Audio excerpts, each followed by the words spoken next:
Welcome back to the deep dive. Picture this. You sit down to start a research project, or maybe plan a complicated logistics task. Immediately, you enter the tab chaos spiral. Oh, I know it well. You have 10 browser windows open, each with 8 tabs.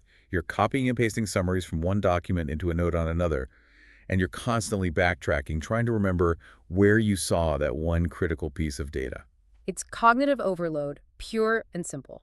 What if that process could be collapsed entirely?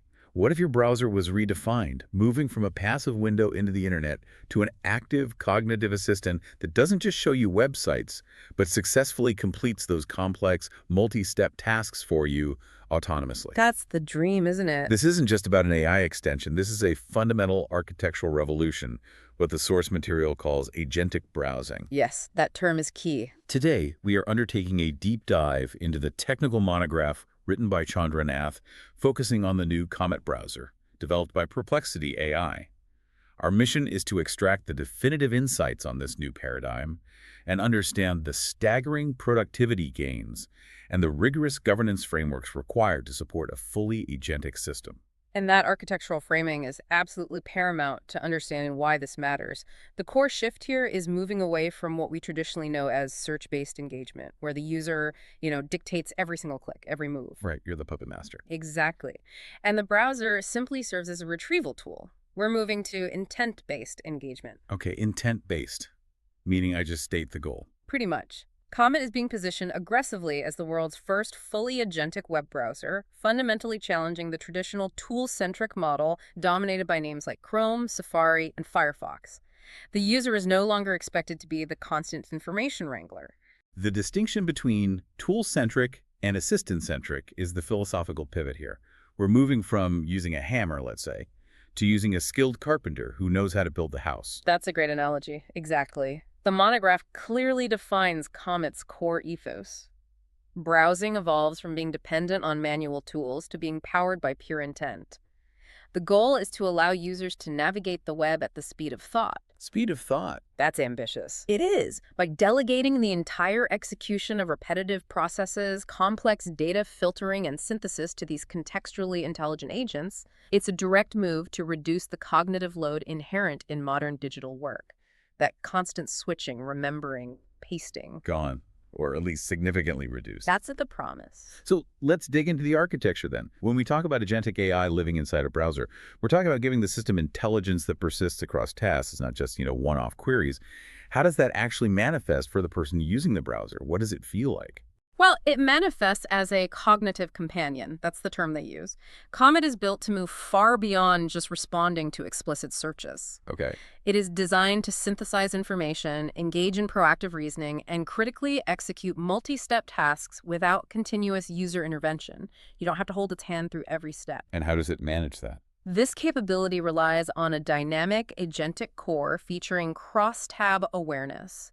This means the AI is contextually aware of every action, every document, and every inquiry across all open windows and workspaces simultaneously. Okay, cross-tab awareness. That sounds computationally expensive, but powerful. Extremely powerful. It makes the old manual process sound almost instantly obsolete. In the past, if I wanted to research something complex, say, compare 3 different health insurance plans. Yeah, classic nightmare. Right. I would open 3 different provider tabs, manually extract pricing tiers, check coverage exceptions in 3 separate PDFs, maybe copy stuff into a spreadsheet. And then try to make sense of it all. And that is precisely the manual burden Comet is designed to eliminate. Consider the high-level, complex command Comet is built to handle, which the source material uses as a foundational example. You ask Comet, find the latest peer-reviewed articles from the last 6 months on ethical considerations for large language models and synthesize their primary policy conclusions into a single executive summary. Whoa, okay, that's not a search query. That's asking the browser to perform hours of work, a whole research-assisted task. It is. The agent doesn't just hit a search button. It autonomously decomposes the request. First, it figures out the best search strategy. Second, it locates sources and applies filters, peer-reviewed, date range, that kind of thing. Third, it engages in high-level comprehension, actually reading, understanding methodologies, identifying key conclusions, and finally, it synthesizes the findings into a structured, cited output. So the user is delegating the entire research methodology, not just asking for links. Precisely. You delegate the goal, not give the individual steps. This level of autonomy must be supported by some pretty deep technical infrastructure. How does the architecture actually accommodate that kind of cognitive burden? It sounds like a lot for a browser to handle. It absolutely is. It relies heavily on Perplexity's internally developed agentic design framework. This isn't, a monolithic piece of software. It's a layered system. Okay, layers, what are they? At the foundation, you have robust data retrieval intelligence, just getting the right stuff efficiently. Layered above that is continuous context awareness, knowing what's going on everywhere. And sitting at the apex is the generative reasoning engine, the part that does the thinking and writing. So it's like senses, memory, and a brain. Kind of, yeah. The entire browsing session is engineered as a seamless cognitive environment where the AI maintains a real-time memory of every interaction, every web page visited, every synthesis task performed. So it's definitely not just a language model glued to a browser bar then. It sounds much more integrated. Yeah. It's a genuine knowledge synthesis companion. That's a much more accurate description. The underlying engine utilizes advanced retrieval augmented generation, RAG, pipelines. RAG, we hear that term a lot. Why is it so crucial here? RA is crucial here because it allows the generative model, the AI, to continuously pull fresh, verifiable data from the live web. It's not just relying on its training data from months ago. Right, so it's current. Exactly. It grounds its summaries and synthesized conclusions in specific reference sources that it just found. This expands the context comprehension far beyond what a static knowledge base could offer, ensuring verifiability and timeliness. This is what really differentiates it functionally from earlier AI assistants that only knew what they were trained on. Okay, but here is where the rubber meets the road on performance, right? If an agent is autonomous, it needs to feel instantaneous or very close to it. Otherwise, the user will just fall back to manual processes out of sheer frustration. The monograph emphasizes strict latency requirements. Absolutely. The performance demands are immense because agency requires the illusion of speed, or perhaps even genuine speed. The architectural specifications mandate maintaining extremely tight latency envelopes, particularly for the critical cross-functional tasks. They specifically report on metrics like P50 and P95. Right. For those maybe unfamiliar with those terms, can you quickly define the significance? Why P50 and P95? Certainly, P50, or the median, means 50% of the requests must complete within a certain time. That's your typical average experience. You want that to be fast. Okay. But P95 means 95% of those requests must complete within a specific, also very short time frame. It's a measure of consistency. If your agent is blazing fast most of the time, but slow and clunky even 5% of the time, You lose trust. It feels unreliable. precisely, the user loses trust in its reliability. For Comet, maintaining low P95 latency is crucial for three core things: retrieval, finding info; complex synthesis, putting it together; and that instantaneous cross-tab context injection, the ability to instantly know what's relevant in the other 20 open tabs without lagging. Consistency breeds trust. Okay. But agentic systems, by their very nature, they interact with the messy real world, like the internet. They can fail due to external factors like network issues, right? How does the architecture maintain resilience when connectivity is shaky or a site is down? Yeah, that's a critical point. The architecture demands robust, graceful degradation.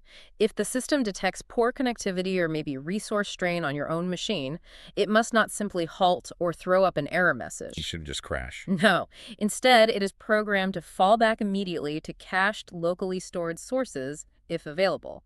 And this is vital for transparency. It must provide explicit, human-readable explain messages. So it tells you what it's doing. Exactly. The user needs to know why the agent is referencing local data only, or why an action might be deferred or slightly different. This explicit communication maintains the user's understanding of the agent's current capabilities and limitations, preserving that crucial element of transparency even during, partial system failure. Okay, let's shift our focus now to how this capability translates into actual user productivity. We've talked architecture, now let's talk features. The centerpiece of the user experience seems to be the Agentic AI assistant, which, as you noted, is natively integrated, not an add-on. Yes, and that native integration is the fundamental competitive advantage over the current market, really. Classic browser extensions, even those offering AI capabilities, are inherently fragmented. They often operate in isolated silos, Right. constrained by browser security models, and typically cannot easily access deep context across multiple tabs simultaneously.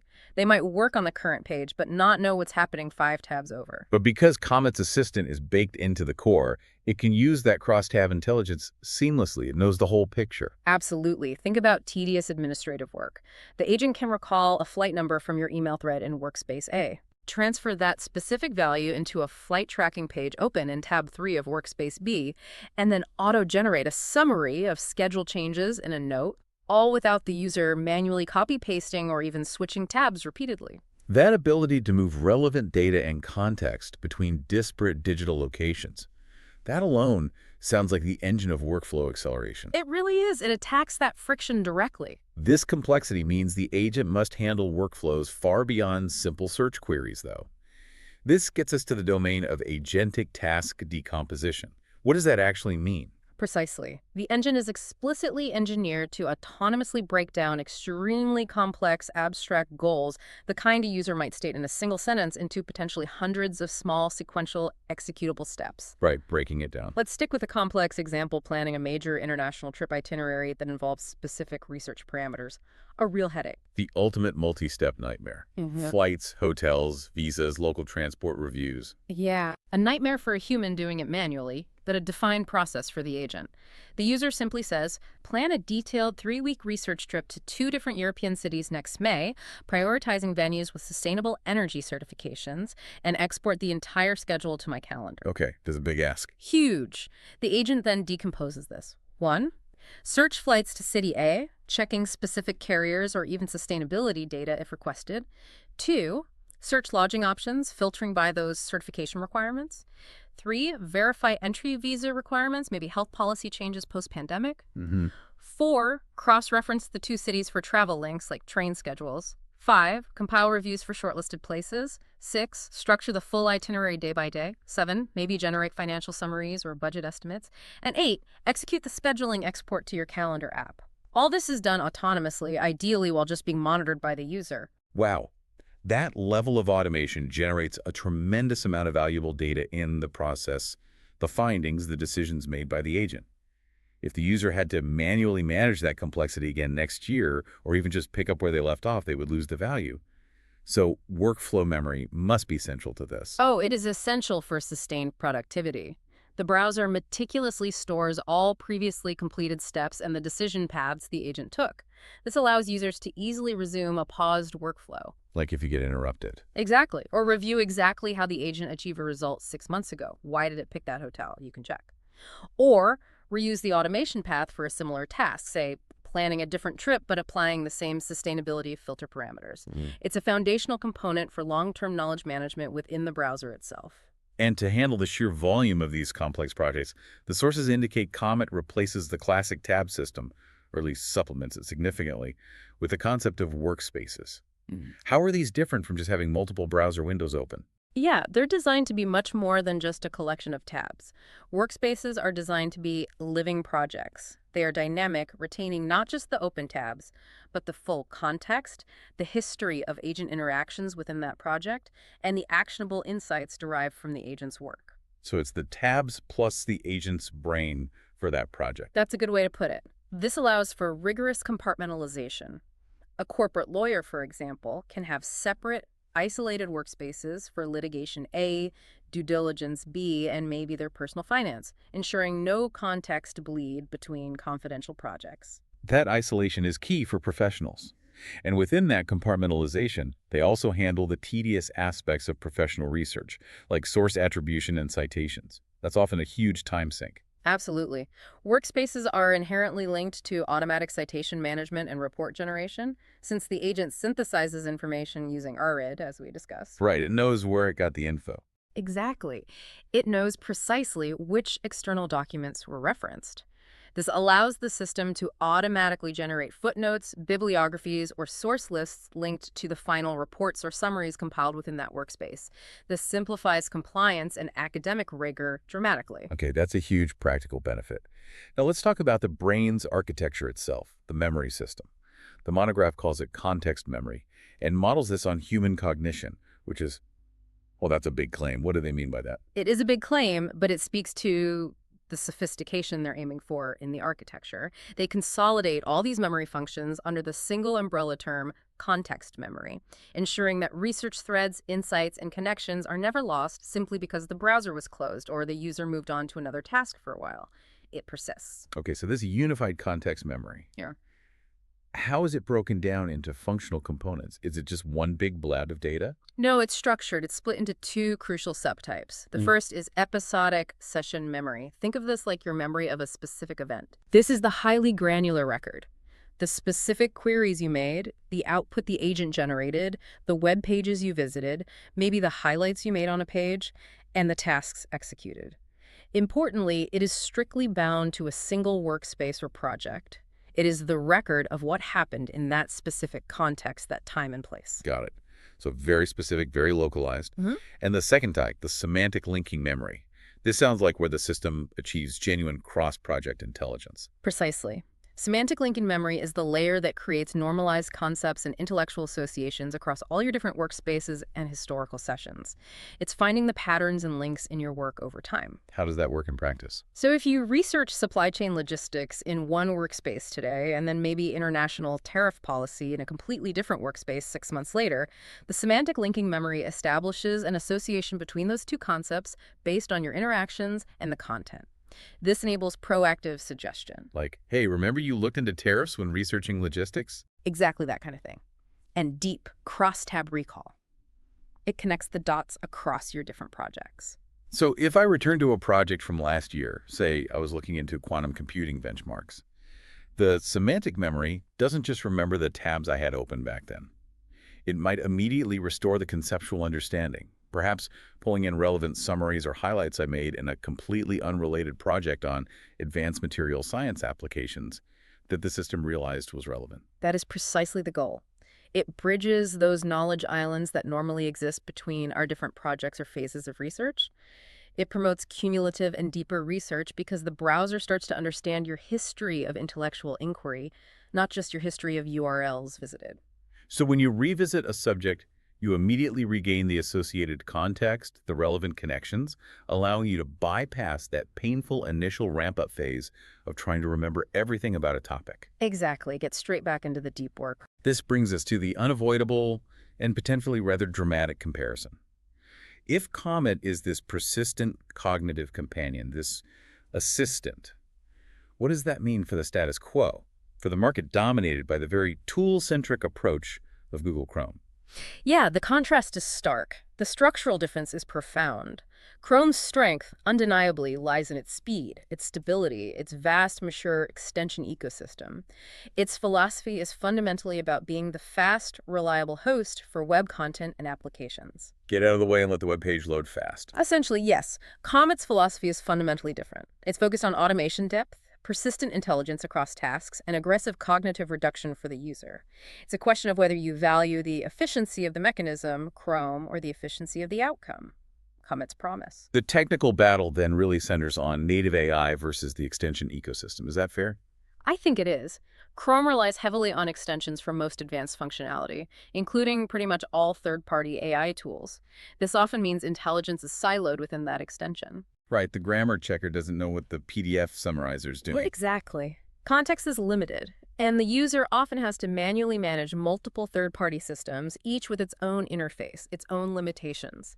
Chrome mitigates resource issues brilliantly, mind you, with features like Memory Saver and Energy Saver to keep the core browser lean. But the trade-off for Comet's native approach, the deep integration, must be substantial, mustn't it? Running those complex RAG pipelines we talked about, maintaining that persistent, deep context memory locally. That sounds incredibly resource-intensive. That's the real challenge to the efficiency argument, surely. Doesn't Comet just destroy your battery life and CPU performance compared to a streamlined browser like Chrome? That's a critical challenge, and you're right to raise it. The monograph acknowledges the trade-off up front. Yes, Comet inherently requires a slightly higher baseline resource allocation precisely because it is running those background RAG processes and managing that persistent real-time context memory locally. So it does use more power. It does use more resources. It's an energy expenditure necessary to provide the agency the autonomous capabilities. However, the argument made in the paper, which they try to back up with empirical data, is that this resource overhead is more than justified by the massive gains in human time saved. Ah, the human efficiency versus machine efficiency argument. Exactly.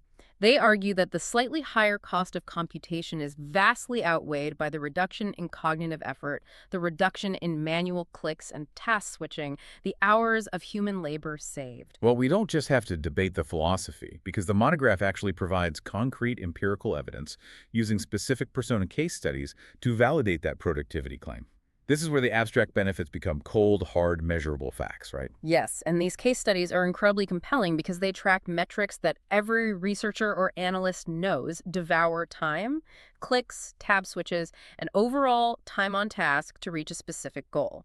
Let's start with Persona A, the research scientist. Okay, what was their task? Their complex goal was surveying multiple academic articles on a specific topic, extracting the methodologies used in each, and building a structured comparison note summarizing them.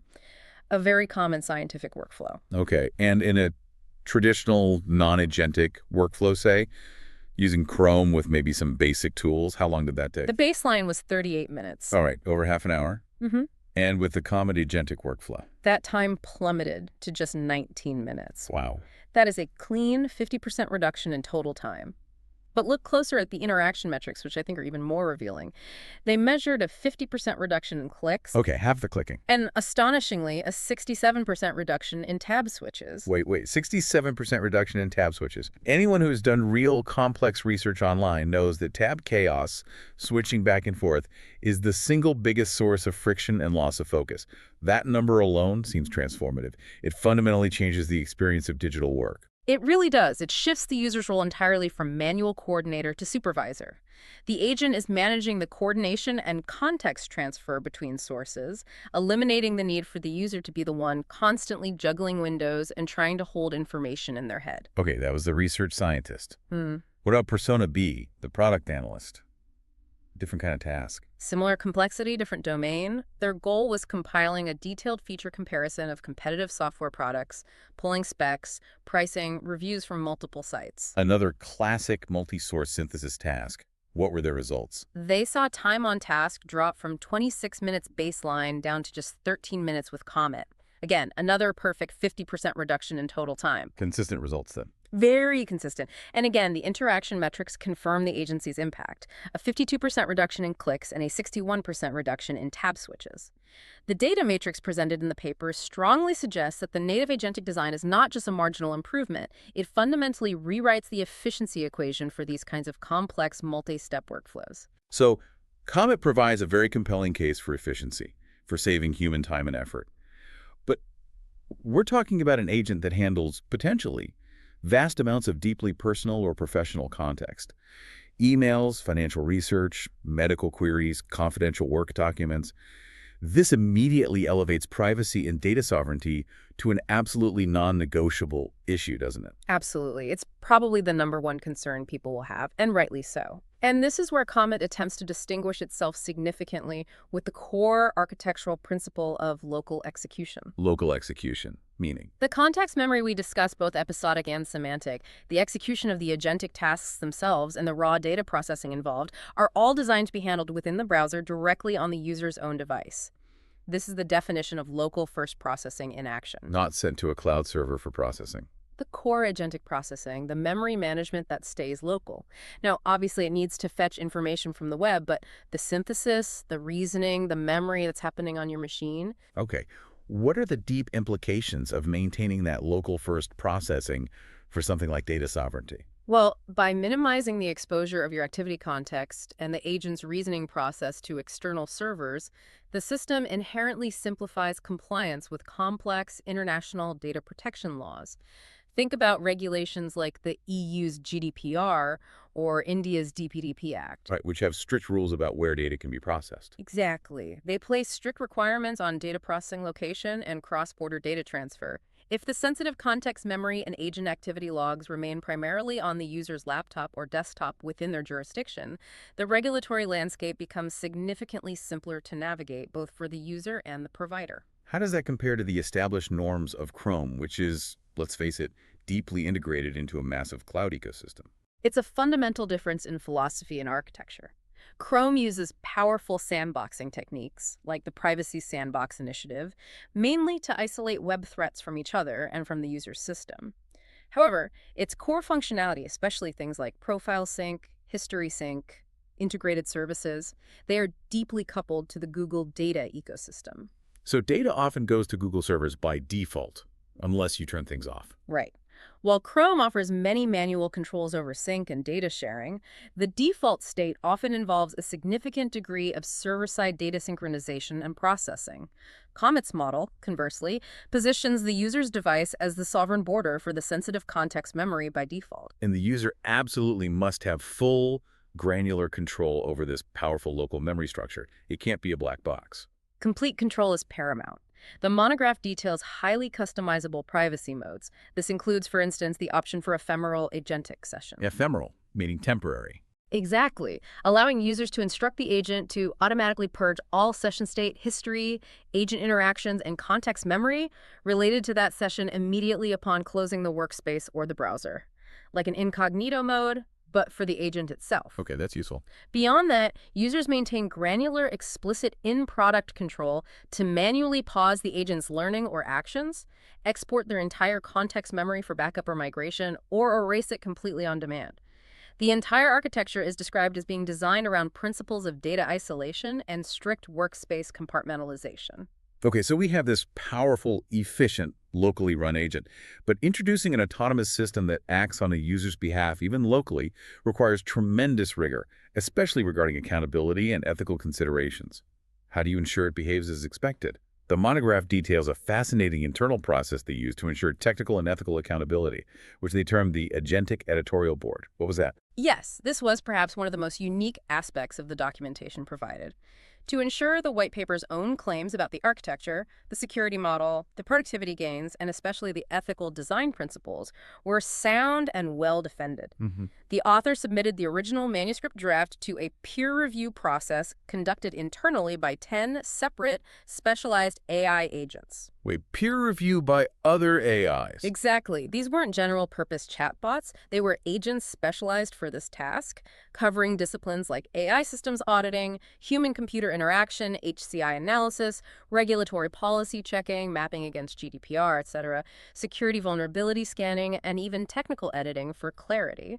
So it was an AI-driven peer review of the documentation for an AI-driven system. That's quite meta. Right. What was the explicit purpose of this unique self-validation approach? The stated goal was multifold.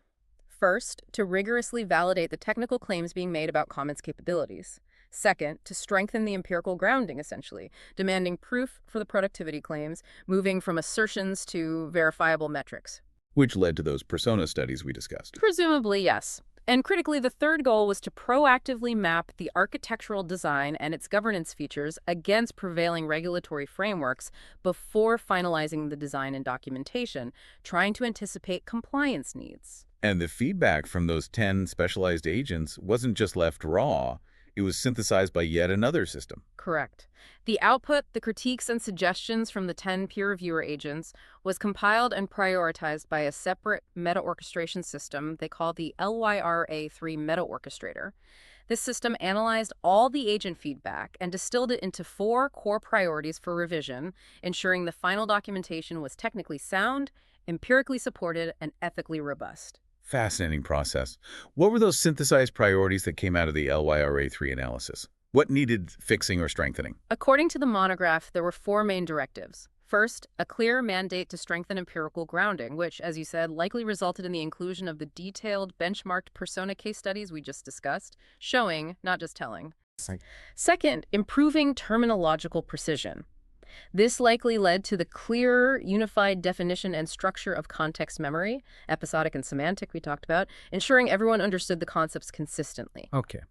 Third, deepening the ethics and governance discussion through concrete regulatory mappings, explicitly stating how the design addressed specific GDPR articles or DPDP Act clauses, for example. More formal compliance justification. Exactly. And finally, refining the overall structure of the document itself, for instance, by adding comparative evidence matrices to clearly illustrate Comet's competitive differentiation against existing browsers like Chrome on key features. So that whole AI-driven review process immediately translates into the required safeguards and features needed for the user. The revised manuscript, shaped by this feedback, features a detailed ethical design checklist. This seems absolutely mandatory for any autonomous system operating on a user's behalf. It absolutely is, or it certainly should be. This checklist essentially forms the blueprint for responsible implementation within this agentic browser environment. These requirements define the contract between the user and the agent, ensuring the user is never merely a passive recipient of the agent's actions, but remains in control. Let's elaborate on those requirements because they are crucial for building user trust. Starting with user control. What does that entail specifically? User control means the browser must offer explicit, easily accessible, instantaneous options to pause, explain, and undo any significant agent action or ongoing process. You need an emergency stop button, effectively. And an explanation for why it stopped or did something? Yes, and crucially, the system must employ clear confirmation gates for any truly irreversible actions, like completing a financial transaction online, sending an external email composed by the agent, or deleting persistent files from your system. The agent should never be able to take significant external action without final explicit user affirmation. No accidental purchases. Okay, vital. Then there's the black box problem. This is addressed through explainability. How does that work? Exactly. Every significant action or suggestion needs to be auditable and transparent. Explainability mandates that the agent must provide concise step summaries. Here's what I did to get this summary. A clear rationale for why it's making a suggestion. I recommend this article because it matches your criteria for X and Y, and fully verifiable links back to the specific sources cited by the RAG pipeline. So you can always trace back the information. Yes, it eliminates the uncertainty of where on earth did that answer come from, which plagues some AI systems. And to uphold accountability over time, there is the requirement for auditability. What does that add? This ensures a verifiable action log is maintained locally, with clearly specified retention policies which the user should control. If there is a misfire, an unintended consequence, or even if a formal legal review becomes necessary. Like in a corporate setting. Precisely. There must be a clear, ideally cryptographically signed and timestamped audit trail of what the agent did, when it happened, what data it accessed, and perhaps even the reasoning or prompt that triggered the action. The governance framework described emphasizes adding hooks for formal incident reporting and defining robust access controls for these potentially sensitive logs. Okay. Finally, how does this architecture formally position itself relative to those complex international regulatory environments like GDPR in Europe and the DPDP Act in India? You mentioned mapping. Yes, the claim is that the architecture achieves compliance primarily through that combination of strict data isolation via workspaces, the local-first processing model for context memory and agent execution, and adherence to user rights. The design is explicitly mapped to risk controls outlined in major standards, including ISO IEC 23894 for AI risk management. And user rights are central. Absolutely. The core premise is adhering strictly to user-facing data rights. The right to access their data, including the context memory, the right to data portability to export the context memory, and the explicit right to erasure, right to be forgotten, of that context memory. And critically, especially for potentially significant automated decisions, this system must offer the user meaningful information about the underlying logic the agent used and provide a clear pathway to request human review of that automated decision if they disagree or don't understand it. It really seems the designers understood from the outset that granting this level of autonomous power to the browser had to be immediately and intrinsically balanced by establishing localized, transparent, user-controlled, and auditable mechanisms. It's the necessary cost of agency, isn't it? As the AI takes on more complex, potentially high-stakes tasks, the ethical guardrails and the governance frameworks must scale up proportionally. The Comet architecture, at least as described, attempts to treat governance not as an add-on or an afterthought, but as a core design feature woven into the system from the start. #outro. So we've conducted a deep dive into the Comet architecture, as laid out in this technical monograph. And it's clear this is not just another browser update. It really is positioned as a fundamental redefinition of the browsing experience itself. It seems that way. Yeah. The key takeaways that really define this new class of software seem to be: first, the native agentic AI integrated at the core. Second, the persistent and sophisticated context memory, broken down into episodic and semantic layers, enabling that long-term learning and cross-project insight. And third, a strong architecturally embedded commitment to privacy and data sovereignty through local first processing. And we have seen the quantifiable results presented in their studies. For complex professional workflows, the evidence documented suggests that this agentic system achieves a measurable reduction in user friction, fewer clicks, drastically fewer tab switches, and overall time savings, potentially exceeding 50% in many cases. The efficiency claim is transformative if it holds up in wider use. The ultimate implication for us, the users, seems to be a profound shift in our role. We potentially move from being a manual retrieval manager, the person constantly clicking, copying, pasting, and coordinating information across tabs, to becoming more of a high-level goal orchestrator. We define the desired outcome and delegate the complex execution to the agent. That's a very good way to summarize the shift. And that leads directly to the final provocative thought, perhaps, for you, the listener, to consider. If the agentic browser becomes truly capable of handling all the complex, tedious, and time-consuming steps of research, analysis, and synthesis, doing so autonomously, efficiently, and crucially locally on your own device for privacy, then the ultimate question for the user shifts entirely. It moves away from the mechanical query we're used to, how do I find the specific piece of information, towards a much more profound governance challenge. How do I responsibly oversee, guide, and govern this autonomous, highly knowledgeable digital companion that lives in my browser? It's less about searching, more about managing an assistant. Exactly, and that responsibility requires active engagement from us. We need to understand and utilize the ethical controls, the explainability features, the audit logs, and the custom privacy modes that systems like Comet are now demanding we become familiar with. It's a new kind of digital literacy, perhaps.